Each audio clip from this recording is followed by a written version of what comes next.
Ake sichazeke nayi enye incazelo okunye okubuziwe. Uma uthi umusha phela ungakhohlwa ukusubscribe. Ukuphupha unikezwa envelope. Ngabe lokho kusuke kubika ukuthini noma kuveza muphi umyalezo? Uma umusha sicela usubscribe, usilike, ufollow, ushare, ucele nohleli nabo. Ave kubalekile ke lokho ukuthi ushare information nabanye ukuze nabo bezowazi kabanzi ngamaphupho abo. Ukhumbula ukuthi siyatholakala ku TikTok na ku Facebook, igama liyafana sichaza amaphupho.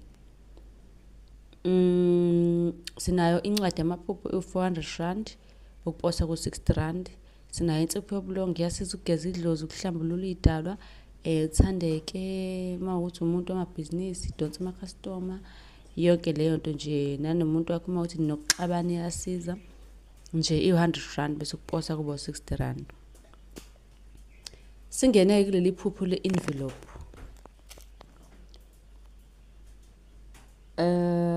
Uma ke uphupha i-envelope oyinikezwa mhlawumbe khona okunene noma kube khona iphepha onikwa lona.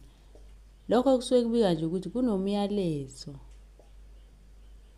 okumele ufinyelele kuwe okanye khona umuntu ozohlanganiswa naye.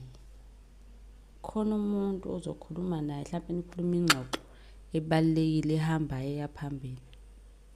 Uyabo?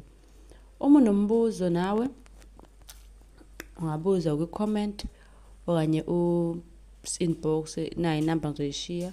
Usibhayela ku Facebook, uyasibhayela ku TikTok, la nje othanda khona. Siyakwazi ukuthi ke nawe sikwenzele yakhe video sibuye sizoyiposta la. Nisale kahle ningakhohlwa ukusubscribe.